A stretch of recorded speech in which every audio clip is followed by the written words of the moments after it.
අවස්ථාවට වැඩම වදාළ ගෞරවනීය අපේ අනුනායක හාමුදුරන් වහන්සේලා ඇතුළු අපේ ගෞරවනීය හාමුදුරන් වහන්සේලාගෙන හිටපු ජනාධිපතිතුමන්ලා, අගමැතිතුමා, විපක්ෂ නායකතුමා, අමාත්‍යවරු ඇතුළු සහභාගී වෙලා ඉන්න සියලු දෙනාගෙනුත් අවසරයි.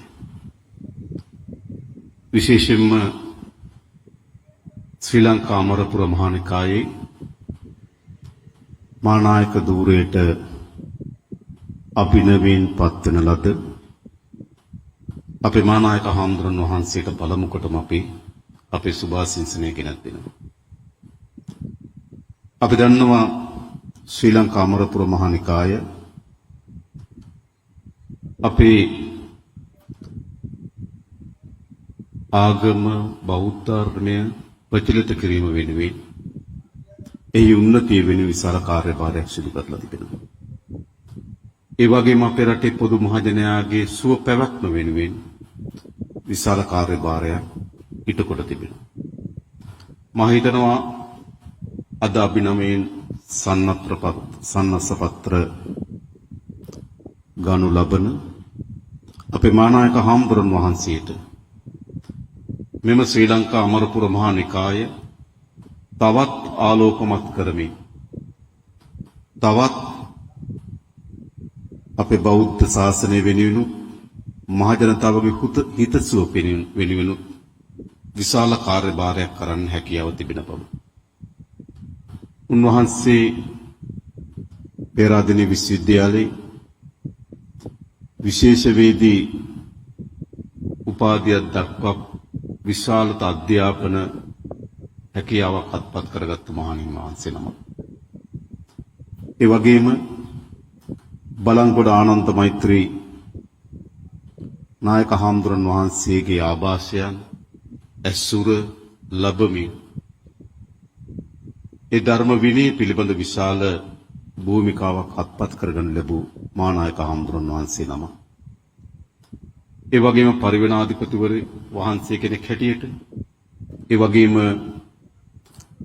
අධ්‍යාපන අධ්‍යක්ෂකවරයෙක් හැටියට පරිපාලන ශාස්ත්‍ර විශාල භූමිකාවට පණ පෙවූ ලැබූ මානායක හාමුදුරන් වහන්සේ නම.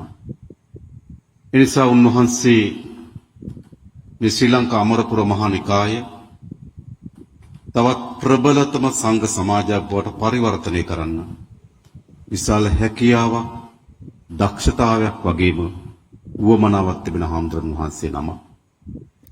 එනිසා ශ්‍රී ලංකා අමරපුර මහා නිකායේ ඉතාමත් වැදගත් ඓතිහාසික පරිච්ඡේදයක් උන්වහන්සේ වෙනුවෙන් ඉටු කරනු ලබනු ඇතැයි අපිට දැඩි විශ්වාසයක් තිබෙනවා. ඒ වෙනුවෙන් අපි සුභාසිංසන ගෙනත් දෙනවා. අපේ ත්‍රිකුණාමලේ ආනන්ද මහානායක හාමුදුරන් වහන්සේ විශාල කරුණු ගණනාවක් ගෙනහැර දැක්වුවා. අපි කවුරුත් දන්නවා අපේ සමාජය යහපත් සමාජයක් නොවන බව. අපි යමුවේ ප්‍රධාන අභියෝගයන් 3ක් තිබෙනවා. එකක්, දිගු කාලීන ලෙස අපි මුහුණ දී තිබෙන දැවැන්ත ආර්ථික අර්බුදයෙන් අපේ රට ගොඩ ඒම සඳහා සලස්මක් අපිට අවශ්‍යයි. වර්තමාන අපේ රජයේ සෙමින්වත් ස්ථාවරව ඒ කඩා වැටි තිබෙන ආර්ථිකය යලි අත්පත් කර ගැනීම සඳහා අපි වේසක් දරමින් තිබෙනවා. ඒ වගේම දෙවැනි අභියෝගය අපිට තිබෙන්නේ අපේ දේශපාලන සංස්ථාව පිරිසිදු කිරීමයි. අපේ දේශපාලන සංස්ථාවන් පිළිබඳව අපේ රටේ පොදු පුරවැසියන්ට තිබෙන යහපත් අදහසක් නොවේ.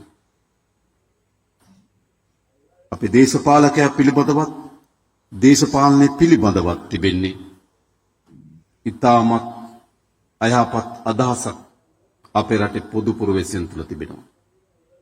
එනිසා යලි අපේ රටේ මේ දේශපාලන දේහය සුවපත් කරගැනීමේ අභියෝගයක් අපිට තිබෙනවා. වර්තමාන රජයේ අපි ඒ වෙනුවෙන් විශාල වෙහෙසක් දරමින් තිබෙනවා. මේ දේශපාලනයේ පිරිසුදු ශාස්ත්‍රයක් බවට අපි පරිවර්තනය කළ යුතුයි. මූලික වශයෙන් මේ කරුණු මම මුලින් මේ සඳහන් කළ පළමු කරුණ සහ දෙවෙනි කරුණ ඒ ප්‍රධානම කාර්යභාරයක් රජයක් අපිට පැවරලා තිබෙනවා. හැබැයි තුන්වෙනි කරුණ එහෙම එකක් නොවේ. තුන්වෙනි කරුණ කුමක්ද? අපේ සමාජයේ විශාල බිඳවැටීමකට භාජනය වී තිබෙනවා. දෙමෝපියන් සහ දරුවන් අතර සබඳතාවය විනාශ වී තිබෙනවා. ගුරුවරුන් සහ ශිෂ්‍යයන් අතර සබඳතාවයන් බිඳ වැටී තිබෙනවා. සියලු මානවවාදයේ සබඳතාවයන් කීතු කොට ඉරා දමා අයිස් වතුරේ ගිල්වා මරා දමා තිබෙනවා. ඒ අයිස් වතුර වෙන මුකුත් නෙවෙයි. මුදල් නම් නැමැති අයිස් වතුරේ සියලු සමාජ සබඳතාවයන් විනාශ කොට තිබෙනවා. එනිසා අපිට විශාල අභියෝගයක් තිබෙනවා මේ විනාශයට පාත්‍ර වී තිබෙන මේ සමාජයේ යලි සුවපත් කිරීමේ සුවිශේෂී අභියෝගයක් අපි හැම දිනකටම පැවරෙනවා. මා විශ්වාස කරනවා එහිදී අපේ සංඝ සංස්ථාවට විශාල අත්හල නොහැකි වගකීමක් සහ යුතුයකමක් තිබෙනවා මේ සමාජය යලි සුවපත් කරන්න. එයි අපේ රට, අපේ ජාතිය අනතුරකට පත් වුණු හැම මොහොතකම ඉතිහාසයේ පටන් අපේ හාමුදුරන් වහන්සේලා පෙරට ඇවිල්ලා අපේ මාතෘ භූමිය ආරක්ෂාව වෙනුවෙන් අපට යහපත් සමාජයක් නිර්මාණය කර ගැනීම වෙනුවෙන් විශාල දායකත්වයක් සපයලා තිබෙනවා. එනිසා අපේ භික්ෂුවට උරුමයක් තිබෙනවා. මේ සමාජය යලි සුවපත් කර ගැනීමේ කාර්යයේදී විශාල වගකීමක් යුතුයකමක් උරුමයක් ලෙසම පැවරී තිබෙනවා විශ්වාස කරනවා. එනිසා මේ සමාජය යලි අපි සුවපත් කළ යුතුයි. කොහොමද? පළමු කොටම නීතියට යටත් වෙන සමාජයක් අපි නිර්මාණය කළ යුතු නැද්ද? අපේ සමාජයේ පොදු නීතියට යටත් වන වෙනුවට කුඩා පන්නේ රාජ්‍යයන් ගොඩනගාගෙන තියෙන එක් තැන්වල පොදු නීති පද්ධතියකට යටත් වෙන පුරවැසියන් වෙනුවට සමහර විට තමන් සතුව තිබෙන ආර්ථික බලය, සමහර විට තමන් සතුව තියෙන ව්‍යාපාරික බලය, සමහර විට තමන් සතුව තිබෙන නීති විරෝධී අවිබලයන්, මේ ආදී විවිධ බලයන් හරහා කුඩා ආණ්ඩු පිහිටවලා තිබෙනවා. ඒ කුඩා ආණ්ඩු වලට අපේ රටේ පුරවැසියන්ගේ අත්‍යවශ්‍ය බොහෝ දේ පැහැර ගන්න පුළුවන්කම ලැබී තිබෙනවා. එනිසා අපිට ප්‍රධාන අභියෝගයක් තිබෙනවා මේ රාජ්‍ය අපි හැමදෙනාම නීති ආධිපත්‍යයට යටත් වෙන රාජ්‍ය බවට පරිවර්තනය කළ යුතුයි. යහපත් සමාජයක් නිර්මාණය කිරීම සඳහා. හැබැයි සමාජයක් යහපත් කළ හැකි වන්නේ නීතියෙන් පමණක් නොවේ. අපි සතුව තිබෙන රීති, සමාජයක් සතුව තියෙන සම්ප්‍රදායන්, ඇදහිලි, විශ්වාසයන්, මේ සියල්ල විසීම තමයි සමාජයක් යහපත් භාවයට කැඳවගෙන ඉන්නේ. අන්න එහිදී අපි විශ්වාස කරනවා අපේ හාමුදුරන් වහන්සේලාට විශාල කාර්යභාරයක් තිබෙන බව මේ සමාජය යලි සුවපත් කිරීම සඳහා. අපි කොතනද ඉන්නේ අපේ හාමුදුරනේ? නීතිය සහ සාමය ස්ථාපිත කිරීමේ ප්‍රධාන ආයතනයේ කෙනා නීතියෙන් කට්ටි පනමින් ඉන්නවා නම් පොදු පුරවැසියන්ට අපි කොහොමද ආරාධනා කරන්නේ?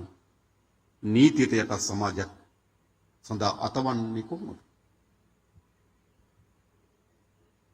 ආර්ථිකයේ ප්‍රධාන හවුල්කරුවා ආර්ථිකයේ සාධාරණ ලෙස පහළට ගලාගෙන යන ඉඩ දෙන්නේ නැත්නම් කොහොමද අපි ආර්ථිකයේ සමානාත්මතාවය පිළිබඳ පුරවැසියන්ට විශ්වාසය කරන්නේ?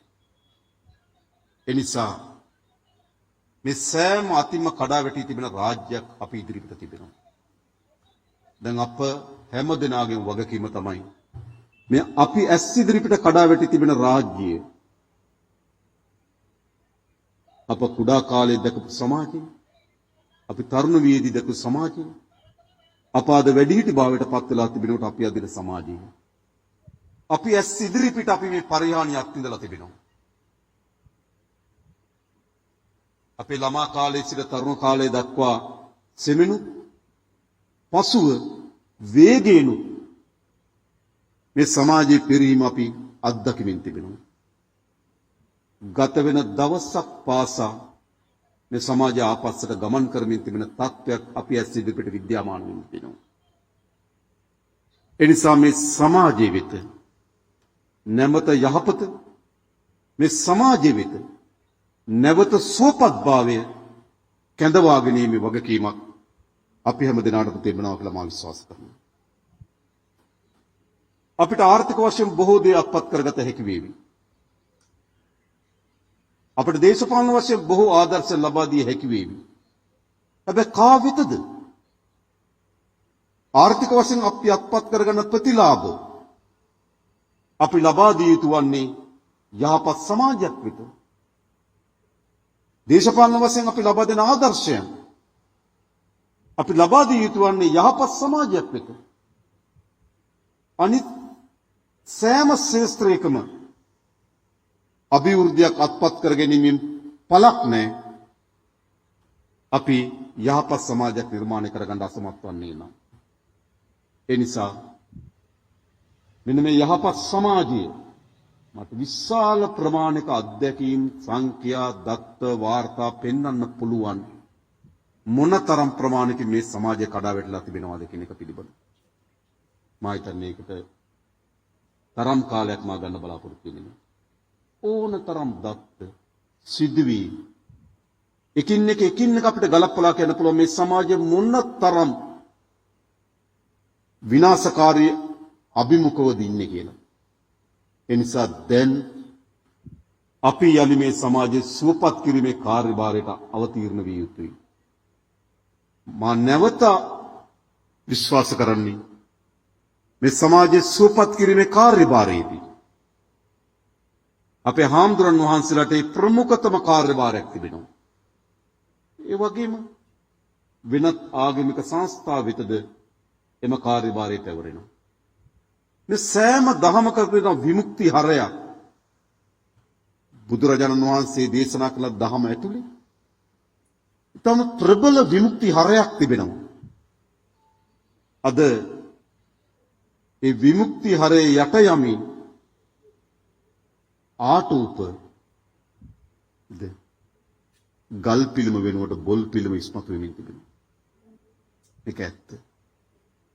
එනිසා යලි මේ විමුක්ති හරය පොදු සමාජය සුවපත් කර ගැනීම වෙනුවෙන් පොදු පුරවැසියාගේ යහපැවැත්ම වෙනුවෙන් ඔවුන්ගේ චිරස්ථිතභාවය වෙනුවෙන් මේ හැම දහමක් තුළම ගැබ්වී තිබෙන විමුක්ති හරය පිළිබඳව ප්‍රබල සාකච්ඡාවක් කතිකාවතක් යලි අපේ රට අවශ්‍යයි.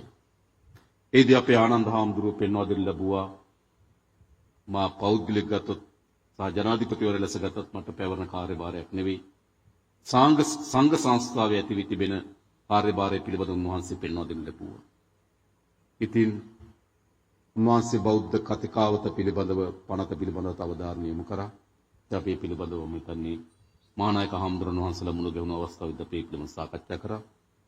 ඒ වගේම ඒක ප්‍රමාද වෙනවා නම් අඩුම තරමේ විහාර දේවාලගම් පනතට 41 සහ 42 වගන්ති වල සංශෝධනයක් අපේ හාමුදුරන් වහන්සේලා බලාපොරොත්තු වෙලා තිබෙනවා. දැනටපත් අපේ පනත සංශෝධන කෙටුම්පත් කරලා අවසන්.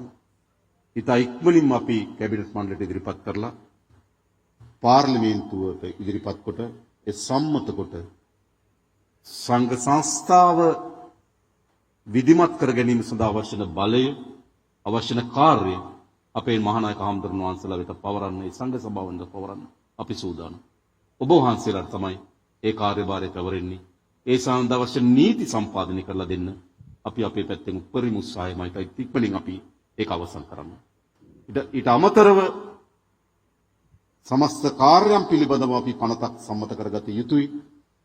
ඒ පිළිබඳව ඔබ වහන්සේලාගේ අවවාද අනුශාසනා සභාවන්සලාගේ අදහස් එක්ක අපි මේ පනත ඉක්මනින්ම සකස් කරන්න උත්සාහ කරනවා. මේ කිසිවක් අපි නැවත විශ්වාස කරන්නේ රාජ්‍යයක් සංස්ථාවක් පවතින නීති වලින් විතරයි කියලා. නීති වලින් විතරක් නෙවෙයි. සමාජයක් පවතින මිනිසුන් අතර අනේකා පිළිබඳ සහකම්පනය අනේකා දුකේදී වේදනාවක් දෙන අනේකාගේ සතුට සිනහවෙන් පිළිගන්න පුළුවන් සහකම්පනත් සහිත සමාජයක් අපි නිර්මාණය කරගත යුතුයි. එනිසා මා හිතනවා ශ්‍රී ලංකා අමරපුර මහානිකායේ අපේ උත්තරීතර පදවිය හොබවන අපේ මහානායක හාමුදුරන් වහන්සේට ඒ කාර්යයේදී විශාල භූමිකාවක් පැවරෙනවා. උන්වහන්සේ භූමිකාව ඉටු කිරීම සඳහා අවශ්‍ය වෙන ඥානෙ, අවශ්‍ය වෙන ධෛර්යය, අවශ්‍ය වෙන අත්දැකීම් විශාල ප්‍රමාණයකින් උන්වහන්සේ හෙබි බව අප පිළිගන්න ඔබ වහන්සේලා පිළිගන්න. ඒ නිසාම උන්වහන්සේට නැවත වතාවක් අපේ සුභාසිංසන පෙරනමින් මා නතර වෙනවා. බොහොම ස්තුතියි අපේ හාමුදුරන්